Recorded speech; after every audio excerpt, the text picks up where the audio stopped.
Hello everyone and welcome to Vedankul. I hope जो भी लोग इस वीडियो को देख रहे होंगे वो अच्छे होंगे। थंबनेल जब आपने देखा होगा तो आपने देख लिया होगा कि जिनसे हम आज इंटरेक्शन करने वाले हैं। पर्सनली अगर मैं बात करूं तो शी इज़ माय बैचमेट।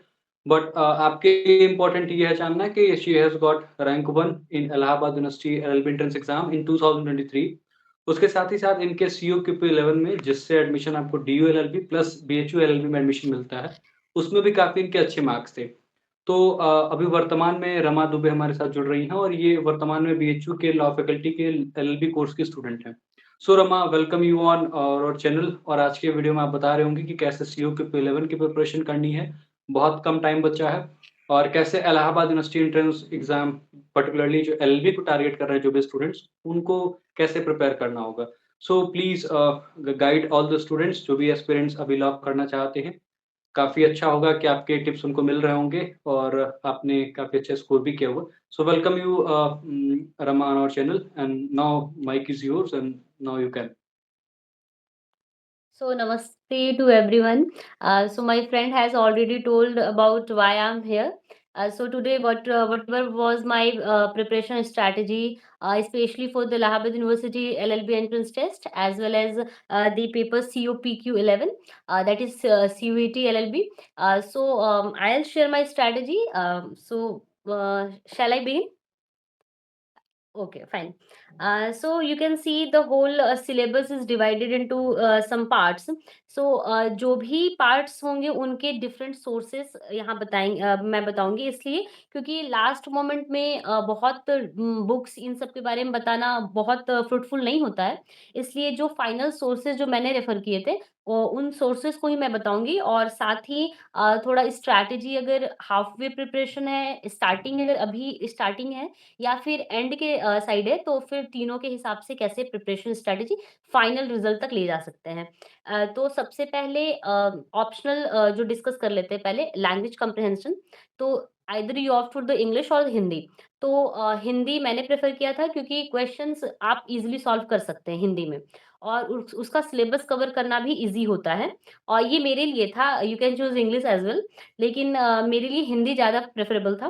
तो इसके लिए एक चैनल है उत्कर्ष चैनल, उसपे आप जो भी टॉपिक्स लिखे हुए हैं आपके सिलेबस में, उनको टॉपिक वाइज़ सर्च करेंगे, तो आपको सारे टॉपिक्स बहुत अच्छे से नोट्स भी मिल जाते हैं और साथ में लेक्चर्स भी मिल जाते हैं। तो वहाँ से आप बहुत जल्दी कवर कर सकते हैं हिंदी को।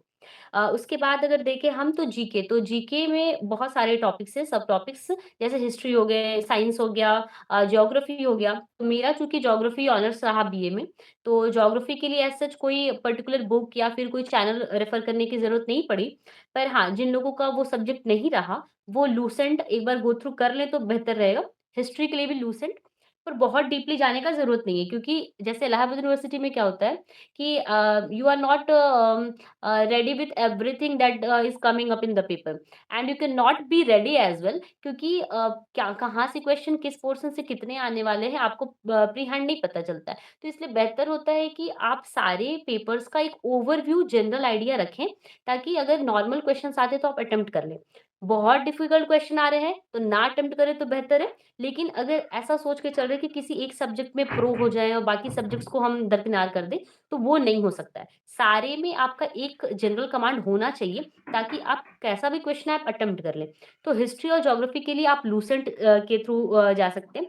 और जैसे पॉलिटी के लिए जो स्टार्टिंग फेज़ वाले हैं अगर लक्ष्मीकांत रेफ़र कर रहे हों, तो उनके लिए बहुत अच्छा है। पर अगर लक्ष्मीकांत रेफ़र नहीं अभी तक नहीं किए हैं और अब लास्ट मोमेंट का स्ट्रैटेजी चूँकि शेयर किया जा रहा है यहाँ, तो लक्ष्मीकांत नहीं किए तो आप पॉलिटी का बहुत सारे यूट्यूब लेक्चर्स हैं, उनको देख सकते हैं। अगेन वही है कि क्वेश्चन का कोई फिक्स्ड पैटर्न नहीं रहता है इलाहाबाद यूनिवर्सिटी में, तो आपको किसी एक पर्टिकुलर पोर्शन पे फोकस नहीं करना है, सबको इक्विटेबली बाँट के पढ़ना है ताकि सारे सब्जेक्ट्स में आपका कमांड रहे। उसके बाद जीके में अगर देखें कि कोई एक चैनल यूट्यूब पे जो आप रेफ़र कर सकते हो सारे सब्जेक्ट्स के लिए, तो वो मेरा रेफ़रेंस पॉइंट था मालवी अकेडमी क्योंकि उसके फ्री यूट्यूब लेक्चर्स आपको आराम से मिल जाएँगे और वो सारे सब्जेक्ट्स के ऑलमोस्ट रहते हैं। वहाँ पे आपको हिस्ट्री, ज्योग्राफी, साइंस ये सबके बहुत अच्छे वीडियोज़ मिल जाएँगे, तो उससे आप आराम से प्रिपेयर कर सकते हैं। और अगर अभी जिन लोगों के पास बाकी सारे सब्जेक्ट्स आप लोगों ने तैयार कर लिए हों और कुछ बचे हों, तो आप साइंस पे थोड़ा फ़ोकस कर सकते हैं क्योंकि कुछ क्वेश्चन्स आते हैं और अच्छे लेवल के आते हैं। तो उसके लिए आप साइंस के लिए आप स्पेशली यूट्यूब लेक्चर्स देख सकते हैं। Apart from referring to the apart from referring to the Malvi academy's lecture. तो आप साइंस के लिए अलग जैसे बीपीएससी के लिए जो लेक्चर्स आते हैं यूट्यूब पे, आप उनको भी रेफर कर सकते हैं। उसके बाद हम देखते हैं कि कुछ टॉपिक्स हैं स्पोर्ट्स पर्सनैलिटीज़ करके। तो इनका बहुत हिस्ट्री, ज्योग्राफी इनका नहीं पढ़ना रहता है। इनका बेसिकली जो करंट में चल रहा होता है बस उनको देखना रहता है। तो उस चीज़ के लिए एक ईयरली करंट अफेयर्स का बुक आता है, उत्कर्ष चैनल का ही रहता है मतलब उनका ईयरली रहता है जिसमें कि उसमें सारे टॉपिक्स रहते हैं। पर चूँकि हम लोगों के सिलेबस को लेकर के हम लोगों को कंसर्न रहना है, तो बहुत डीपली उसमें नहीं पढ़ना है। बस स्पोर्ट्स का टॉपिक, पर्सनैलिटीज़ का टॉपिक आप देख सकते हैं वहाँ से। एडिशनली अगर आपको कुछ करंट अफेयर्स बहुत ही अच्छे से पढ़ना है, क्योंकि इलाहाबाद यूनिवर्सिटी में क्या हुआ था कि बहुत ज़्यादा करंट का क्वेश्चन नहीं पूछा था। तो आप नहीं डिटरमाइन कर सकते कि क्वेश्चन क्या आने वाला है, पर फिर भी अपना एक सेफ साइड लेके चलना है। तो स्पीडी का एक करंट अफेयर्स का बुक आता है ईयरली, आप उसको रेफर कर सकते हैं क्योंकि उसमें वन लाइनर रहता है, उसको कवर करना आसान होता है। उसके बाद कंप्यूटर बेसिक्स का हमारे सीओपीक्यू 11 के पेपर में इम्पोर्टेंट है और क्वेश्चंस उसमें बहुत आप गेस नहीं कर सकते कि क्वेश्चन कैसा आने वाला है। तो आप अपना बेसिक अंडरस्टैंडिंग कंप्यूटर का कर सकते हैं। वो है अड्डा 24/7 के लेक्चर्स हैं यूट्यूब पे। आप वहाँ से कंप्यूटर बेसिक्स को कवर कर सकते हैं। और लास्ट में 2 मेजर चीज़ें जो बच गई हैं, एक है रीज़निंग और दूसरा है मैथ्स। तो एक रीज़निंग के लिए आप यूट्यूब पे प्रियल मैम को रेफ़र कर सकते हैं। वो बैंकिंग के लिए रीज़निंग पढ़ाती हैं और दूसरा मैथ्स के लिए again Malvi academy. So there were many lectures when I was referring to the Malvi academy पर पर्टिकुलरली शुभम सर का जो मैथ्स का लेक्चर है, वो हेल्पफुल होगा क्योंकि मतलब बहुत सारे लोगों को देखने के बाद मुझे इनका बेस्ट लगा क्योंकि मेरा उनके द्वारा जो बताया जा रहा था क्वेश्चंस, उनको अपने क्वेश्चन पेपर जो प्रीवियस ईयर आए हुए थे, उनसे मैच करने पे लग रहा था कि हाँ, इनसे अगर सॉल्व करेंगे, तो ऑलमोस्ट सारा क्वेश्चन हो जाएगा। So this was all about how to cover the syllabus. तो अब हम 3 कैटेगरी में बाँट लेते हैं, जो भी एस्पिरेंट्स हैं अभी एलएलबी के। तो पहले जो अभी लास्ट स्टेज पर हैं, क्योंकि अभी ऑलमोस्ट जिनको बहुत सीरियसली प्रिपरेशन जो कर रहे होंगे, वो तो अभी बहुत कुछ पढ़ चुके होंगे अपने सिलेबस का। तो एंड वालों के लिए यही है कि जब सब कुछ एक बार कंप्लीट हो जाए, जितने भी क्वेश्चन्स हैं जितने भी अपने सिलेबस के जितने भी पोर्शन्स हैं, सब कुछ कंप्लीट हो जाए, तो प्रैक्टिस बहुत इम्पोर्टेंट है। तो आप डेली बेसिस पे प्रैक्टिस करते रहिए। ऐसा ज़रूर होगा कि आपको सारा क्वेश्चन नहीं आ रहा होगा। एंड वालों के लिए बता रहे हैं कि आपको अभी भी ज़रूरी नहीं है कि सारा क्वेश्चन्स आंसर आप कर ही पाओ। इसलिए उससे हताश नहीं होना है। जो भी क्वेश्चन आपको नहीं आ रहा है, उसको एक अलग कॉपी में लिख लें, ताकि एग्ज़ाम के 1 या 2 दिन पहले जो क्वेश्चन्स नहीं बने, उनको रिवाइज़ करने का समय मिले और उनको रिवाइज़ करके आप सीधे एग्ज़ाम में जा सकें। जिन लोगों का हाफ वे प्रिपरेशन है, उन लोगों के लिए यही है कि instead of directly jumping to the practice questions, आप पहले अपना सिलेबस कंप्लीट करो। क्योंकि इसमें क्या होता है कि आप आधा सिलेबस कंप्लीट किए हो, क्वेश्चंस आप वो लगा रहे हो जो अभी तक कंप्लीट नहीं हुआ, तो डीमोटिवेट हो जाओगे। इसलिए बेहतर है कि पहले पूरा syllabus A to Z complete करें एंड देन प्रैक्टिस क्वेश्चंस लगाएँ। पर हाँ, इसमें एक प्रॉब्लम और आता है कि कभी-कभी ऐसा होता है कि पूरा सिलेबस कंप्लीट करने के चक्कर में क्वेश्चन नहीं लग पाता है। तो उसके लिए एक काम कर सकते हैं कि जितना पोर्शन कंप्लीट हुआ है और जितना पोर्शन बचा है, दोनों का प्रोपोर्शन अपने से डिसाइड कर लें। और क्वेश्चंस को प्रैक्टिस उतने ही समय दें क्वेश्चन के प्रैक्टिस के लिए, जितना आप रेस्ट ऑफ दी सब्जेक्ट्स जो बचे हुए हैं, उनको पढ़ने के लिए दे रहे हैं। तो दोनों के बीच में अपना टाइम डिवाइड कर लें, ताकि क्वेश्चन प्रैक्टिस भी साथ चल रहा हो और जो सिलेबस बचा हुआ है, उनको भी आप कंप्लीट कर पाएँ। तो बैक का जो कवर है, उसका आप प्रैक्टिस सेट लगा लिए और जो बचा हुआ है, उसका आप कांसेप्ट क्लियर कर लिए। तो ये आपका हो जाएगा। ओवरऑल स्ट्रैटेजी कैसे करना है। जो बिगिनर्स हैं, बिगिनर्स के लिए स्पेशली ये है कि चूँकि हम लोगों का भी सेशन ऐसा कुछ था कि मेरा बीएचयू से ही बीए रहा है, तो हम लोगों का जो एंड सेमेस्टर एग्ज़ाम्स थे, उनके और जो सीयूईटी के एग्ज़ाम्स और इलाहाबाद यूनिवर्सिटी के एग्ज़ाम्स थे, उनके बीच में बहुत ज़्यादा गैप नहीं मिला था। तो हम लोगों के पास भी बहुत समय नहीं था प्रिपरेशन करने के लिए। तो इसलिए जो बिगिनर्स हैं, उनके लिए ये इम्पोर्टेंट बात है कि अगर आप चाहते हैं तो एंड मोमेंट में भी अगर आपको 1 महीने का भी लगभग अगर समय मिलता है, तो आप कर सकते हैं। यहाँ होता क्या है कि एंड मोमेंट वालों के लिए थोड़ा समय ज़्यादा आपको अपना लगाना पड़ेगा, पढ़ाई ज़्यादा करना पड़ेगा, पर हाँ, ऐसा नहीं है कि हो नहीं पाएगा। हो जाता है, बहुत अच्छे से हो जाता है। बस आपको डिटरमाइंड रहना है कि हमको एलएलबी करना है, तो उसके लिए हमको जितना समय लगाना पड़े पढ़ने के लिए हम लगाएँगे, तो उससे आपका हो जाएगा। लेकिन हाँ, बिगिनर्स के लिए फिर वही कि अब बुक्स आप रेफ़र नहीं कर सकते हैं। ना बुक्स रेफ़र कर सकते हैं, ना ही बहुत लंबा-लंबा यूट्यूब लेक्चर्स देख सकते हैं। तो बेहतर ये है कि पहले का जो भी स्ट्रैटेजी आप जो भी कुछ पढ़े हों इस संदर्भ में, तो उससे रिलेटेड आप अपना प्रैक्टिस क्वेश्चन्स लगाइए। जहाँ नहीं बन रहा हो, तो फिर वहाँ स्पेशली वहाँ के लिए लेक्चर्स देख लीजिए या फिर कोई कॉन्सेप्ट अगर किसी बुक में हो तो आप देख लीजिए। बट बहुत स्पेशलाइज़ मतलब जहाँ आपको लग रहा हो कि बस यहाँ, तो बस उसी पॉइंट को हिट करिए, पूरा कवर करने का ज़रूरत नहीं है क्योंकि अब कवर करने से भी अब उतना समय तो नहीं बचा रहेगा लास्ट मोमेंट में कि आप सब कुछ कवर कर पाएँ। तो बेहतर है कि आप अपना पर्सनली सारे टॉपिक्स के हिसाब से निकाल लीजिए कि कहाँ-कहाँ से आपको रेफर करना है। क्योंकि एंड मोमेंट में बहुत ज़्यादा पढ़ने से हौच-पौच हो जाता है, तो उससे बेहतर है कि बहुत सिंपल स्ट्रैटेजी रखें और कंप्लीट करें। So this was all about how to prepare. Computer के बारे में आपने कुछ बताया था, वो मुझे एग्ज़ैक्ट ध्यान नहीं आ रहा, बट आपने कुछ बताया था, सो अगर आप रिवाइज़ कर दें एक बार। हाँ, वो एक एक तो हो गया कि आप यूट्यूब लेक्चर्स रेफर कर सकते हैं अड्डा 24/7 का और जो अभी बनारस में रह रहे हैं वो लंका पे वो एक पतली see it means rectangular shape में एक बुक टाइप आती है ज़्यादा 15 या 16 पेज के रहती है। उसमें कंप्यूटर्स के सारे टॉपिक्स को कवर किया गया है। जैसे कि सिंपल बेसिक टॉपिक्स है व्हाट इज़ कंप्यूटर फिर मेमोरीज़ के टाइप कितने होते हैं, वो सारे टॉपिक्स उसमें कवर्ड है। तो अगर आप लास्ट मोमेंट में वन लाइनर सॉल्व करना चाहते हैं कंप्यूटर का अलोंग विथ उसके शॉर्ट नोट्स तो आप उसको रेफर कर सकते हैं। एक चीज़ और भी इम्पोर्टेंट है कि आपके भी जो है वो सेमेस्टर एग्ज़ाम्स थे और उसी टाइम आपके जो है वो एंट्रेंस एग्ज़ाम भी थे। So how to cope up with college studies and entrance exam preparation? Because होता क्या है कि अभी तो एग्ज़ाम हमारे टाइम पे क्या था कि वो मई और जून में हुआ करता था। बट अब क्या है कि एग्ज़ाम मार्च में ही हो रहा है और जो भी स्टूडेंट्स लास्ट सेमेस्टर में होंगे, उनके मिड सेमेस्टर चल रहे होंगे, प्रेज़ेंटेशन भी चल रहे होंगे और उसी टाइम में जो है उनके सीयूटी, पीजी के भी एग्ज़ाम होंगे। ये तो सीयूके 11 और बाकी सारे सब्जेक्ट्स में भी यही सीन है। तो how to cope up with college studies and as well as entrance exam preparation? Because time का शेड्यूल और उसके बाद से फिर क्या है कि रूटीन मैनेजमेंट इस पे अगर आपको कुछ भी हो तो it will be very much helpful for all the aspirants. Actually चूँकि हम लोगों का उस समय जो पैटर्न था वो था कि सेमेस्टर एग्ज़ाम्स के बाद हम लोगों का एंट्रेंस एग्ज़ामिनेशन होता था। तो एक वो माइंड सेटअप पहले से हो जाता था कि सेमेस्टर्स भी देना है, साथ में एंट्रेंस भी देना है, तो पहले से थोड़ा प्रिपरेशन स्टार्ट हो जाता था। पर चूँकि अभी जैसा आप बता रहे हैं तो चूँकि चेंज किया गया है ऐसा कुछ रूटीन में, तो एंड मोमेंट के लिए तो यही कहा जा सकता है कि अभी तक ऐसा मीन्स जो लोग भी एलएलबी के लिए प्रिपेयर कर रहे हैं, तो by and large population students की वही होंगी, जो सीरियसली इसके लिए प्रिपरेशन कर रहे होंगे। तो उनके लिए तो ये मेरिट रहेगा कि आप बिल्कुल भी अगर बहुत मिनिमल लेवल का भी कोई प्रिपरेशन किए हों, थोड़ा भी कुछ किए हों प्रिपरेशन, तो you can attempt the exam and आप बेहतर कर पाओगे क्योंकि बहुत हार्ड क्वेश्चन्स नहीं आते हैं। एक जो बना दिया जाता है माइंडसेट में कि क्वेश्चन्स बहुत बहुत हार्ड आ रहे हैं, ऐसा नहीं होता है। आप एक जनरल बेसिक अंडरस्टैंडिंग जो पर्सन की होती है, अगर आप उससे भी जाके पेपर देना चाहते हो, तो आप कर सकते हो क्योंकि मैथ्स भी बहुत हार्ड नहीं आते हैं। आप 10th तक बेसिक मैथ्स जो भी किए हैं, क्वेश्चंस उतने में आएँगे। और एक जो एक एज़ अ स्टूडेंट बताना चाहते हैं कि कुछ क्वेश्चंस तो ऐसे होते हैं जो कि नहीं आंसर करने के लिए ही फ्रेम किए जाते हैं। तो सीओपीक्यू 11 में चूँकि नेगेटिव मार्किंग है, तो बेहतर है कि आप उन क्वेश्चंस को अटेम्प्ट ना करो। क्योंकि वहाँ अगर आप नेगेटिव क्वेश्चंस को इस बुद्धि से लगा के करते हो कि अब इसको तो 50-50 है तो इसको अटेम्प्ट कर लेते हैं।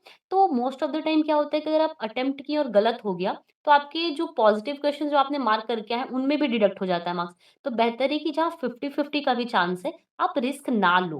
क्योंकि अभी एंट्रेंस एग्ज़ामिनेशन क्लियर करना है, वहाँ बहुत हाई स्कोर ला कर के कुछ साबित नहीं करना है। इसलिए बेहतर है कि आप अपना सेफ ज़ोन जितना क्वेश्चन्स का आपको लगाना है, अपना एक प्रिपेयर पहले से करके जाओ एग्ज़ाम हॉल में कि इतने क्वेश्चन्स मुझे कैसे भी करके कंप्लीट करने हैं, इतने सही करने हैं। इतने सही होने के बाद ज़्यादा से ज़्यादा मेरी दीदी ने मुझे सलाह दिया था कि ज़्यादा से ज़्यादा 3 से 4 क्वेश्चन का आप रिस्क ले सकते हो, जहाँ 50-50 है। बाकी और क्वेश्चन्स जहाँ आपको 3 ऑप्शन या ऐसे में बहुत कन्फ्यूज़न हो रहा है कि कौन-सा ऑप्शन सही होगा, आप ना अटेम्प्ट करो, वो बहुत अच्छा सेफ साइड रहेगा और आप मैक्स टू मैक्स आप 3 से 4 क्वेश्चन नेगेटिव के ज़ोन में भी जा रहे हो, तो 3 से 4 का रिस्क ले सकते हैं। ये रहा आपका कि कैसे एग्ज़ाम यानी कॉलेज एग्ज़ाम और साथ ही साथ एंट्रेंस एग्ज़ाम की प्रिपरेशन को मैनेज करना होगा। एक और क्वेश्चन मेरे माइंड में आ रहा था कि इलाहाबाद यूनिवर्सिटी का जो एलएलबी का पर्टिकुलरली एंट्रेंस एग्ज़ाम होता है, वहाँ पे लीगल नॉलेज का भी एक सेक्शन आता है या जिसको लीगल अवेयरनेस भी बोलते हैं। So what's your take on that particular thing कि बहुत ज़्यादा हाइप रहती है स्टूडेंट्स के बीच में कि लीगल के बहुत सारे क्वेश्चन्स आते हैं। क्या वो कैपेबल है या फिर उसको स्किप ना करें या फिर उसका वेटेज बहुत ज़्यादा है? So what's your take on that particular thing वो बहुत ज़्यादा जो है वो कन्फ्यूजन जो होती है वो शायद आप अगर कुछ बता पाएँ तो वो कन्फ्यूजन दूर हो जाएगी। See as far as our exam pattern was concerned, तो हम लोगों को इन दोनों के बीच में एडजस्टमेंट करने में मुश्किल लग रही थी, क्योंकि मेरा टारगेट मेन बीएचयू था। तो उसके लिए सीओपीक्यू 11 पास आउट करना and then Allahabad university examination तो देना ही था। तो इन दोनों के बीच में एडजस्टमेंट करने में एक बात जो मुश्किल आ रही थी, वो ये कि लीगल क्वेश्चन्स को कैसे डील करें? क्योंकि पीक्यू 11 के पेपर में लीगल बिल्कुल भी नहीं पूछता है और इलाहाबाद यूनिवर्सिटी में पूछता है, पर कितना क्वेश्चन पूछेगा, ये श्योर नहीं रहता है। तो अब इन दोनों में प्रॉब्लम आता है। तो जो हम लोगों के एग्ज़ाम के पैटर्न में केवल 1 क्वेश्चन लीगल का पूछा गया था, जितना मैं रिकॉल कर पा रही हूँ। उसके अलावा शायद नहीं पूछा गया था और वो क्वेश्चन ऐसा था जो कि एक नॉर्मल इंसान अगर नॉर्मली भी अगर इस स्टेज पे, क्योंकि after graduation we are preparing for LLB, तो इतना लॉजिकल अंडरस्टैंडिंग हमारा हो जाता है कि वो इतना सिंपल क्वेश्चन रहता है कि आप बस क्वेश्चन देख करके उसका आंसर अटेम्प्ट कर सकते हो। रहा बात कि आप उसके लिए एक स्पेशल स्ट्रैटेजी बना रहे हो, फिर उसके लिए प्रिपरेशन कर रहे हो, तो मेरे हिसाब से वो बहुत फ्रूटफुल नहीं होने वाला है। क्योंकि मोस्ट ऑफ द टाइम जो जो students they are preparing for the Allahabad university as well as for BHU and DU, it means my friends and other persons whom I have contacted, they always prefer BHU over AU. तो अगर आपका situation यही है कि you prefer BHU over AU, then legal paper के लिए आपको special efforts डालने की जरूरत नहीं है, जैसा मेरा केस था। पर हाँ, किन्हीं को अगर ऐसा है कि लीगल को लेकर के बहुत ज्यादा अंडरस्टैंडिंग चाहिए अभी एट दिस मोमेंट, तो अगेन आप यूट्यूब पे जा सकते हो, पर मेरे हिसाब से इट विल बी एनफ कि आप लॉजिकल अंडरस्टैंडिंग से क्वेश्चन अटेम्प्ट कराओ। जैसा आपने मेंशन किया है कि आपने बीएचयू प्रेफ़र किया हुआ था, तो वो इट्स वेरी ऑब्वियस कि माइंड में क्वेश्चन आता है कि you have options for both the universities, even for all the universities such as DU, BHU and Allahabad university. So why did you preferred BHU's law school? क्यों आपने जजेस factory में ही आने को प्रेफ़र किया rather than taking admission in I think Oxford of east Allahabad university को कहते हैं या फिर कहा जाता रहा है।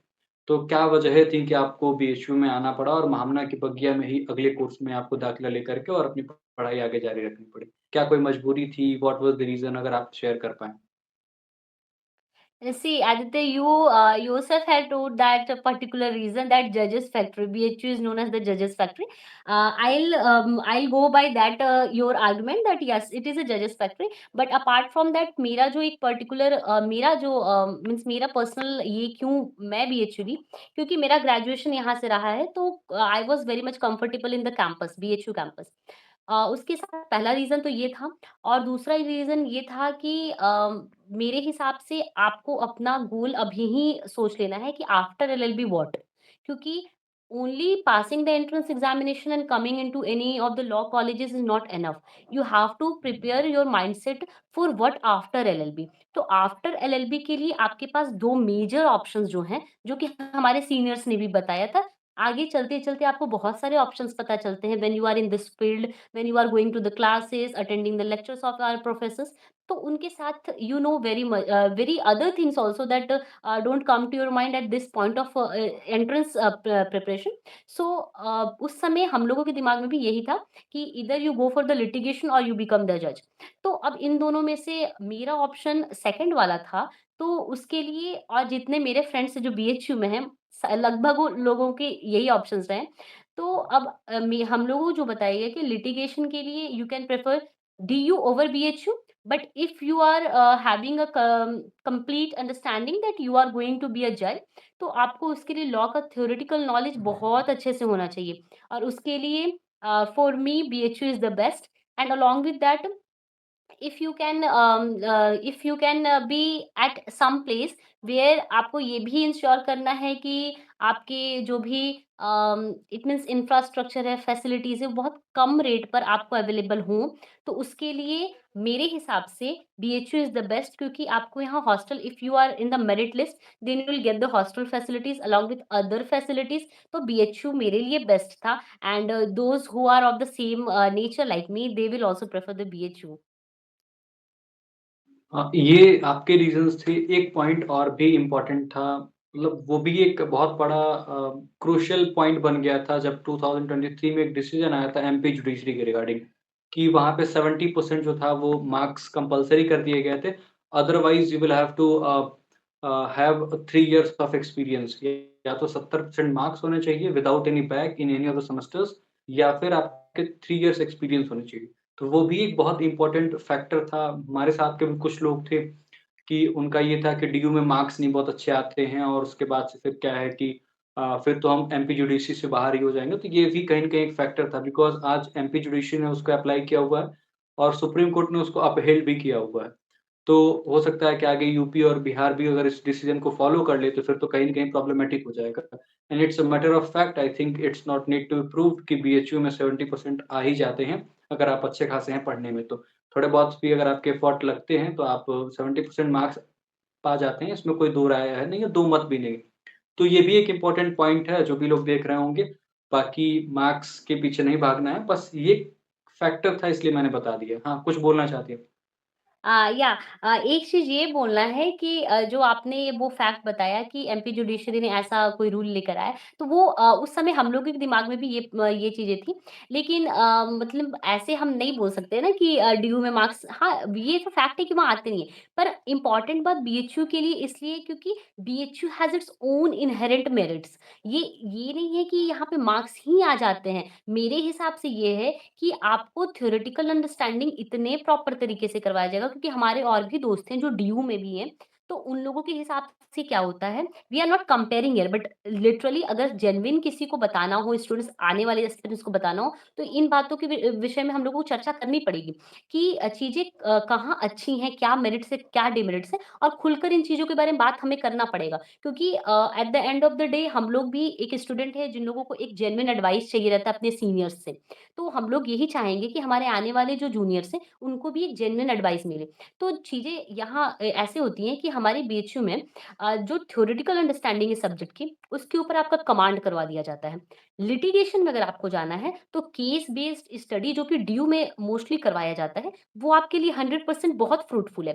पर अगर आपको theoretical means even a single word का अगर इंटरप्रिटेशन आपको जानना है, not through the case laws, not only through the case laws I will say, आपको उसको बेसिक्स, उसके हिस्ट्री में जाना है, उसके फ्यूचर प्रॉस्पेक्ट्स क्या हो सकते हैं, how will go through the case laws, इन सारे एस्पेक्ट्स को अगर कॉम्प्रिहेंसिवली समझना है, तो उसके लिए बीएचयू बेस्ट प्लेटफ़ॉर्म है। क्योंकि only through case laws you can not understand the whole concept, whole its background you can not understand, jurisprudential aspect you can't understand. So for that aspect you have to go into the history and geography of each and every word that is statute would contain.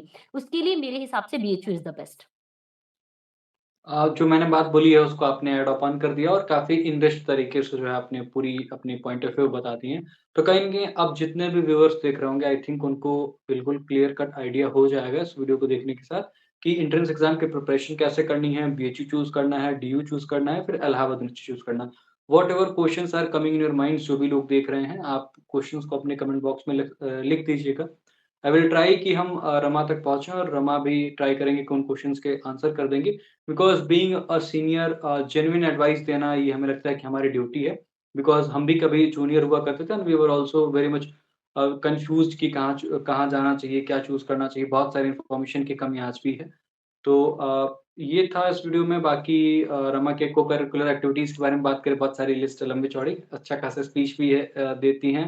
और दूसरी चीज़, इनकी singing skill बहुत अच्छी है, मैं UG से इनको जानता हूँ, काफ़ी अच्छे मैंने स्टेटस भी देखे हैं, काफ़ी अच्छा इनका सिंगिंग स्किल भी है, तो बहुत सारी चीज़ें हैं, बहुत कभी और सेशन में, क्योंकि ये एंट्रेंस एग्ज़ाम का टाइम है, सो टाइम कम है, so we are putting it a, here only, बस यहीं तक रखते हैं। किसी और सेशन में या फिर किसी और टाइम में जब आप फैकल्टी में आ जाएँगे, Banaras Hindu university law faculty में, तो वहाँ हम ज़रूर कुछ न कुछ करेंगे आप सब जूनियर्स के लिए। तो रमा मुझे लगता है कि ये बातें बहुत फ्रूटफुल होंगी, ऐसा हमें उम्मीद है। बाकी कोई भी डाउट हो तो आप कमेंट बॉक्स में कमेंट ज़रूर करिएगा and once again congratulations Rama कि आपके रैंक 1 आए थे इलाहाबाद यूनिवर्सिटी एंट्रेंस एग्ज़ाम में और आगे भी आपके लिए बेस्ट विशेज़ कि किसी न किसी जुडिशरी में आपके अच्छे खासे रैंक आएँ and again we will be interacting with you. So thank you very much. See you soon. Bye bye. Thank you so much.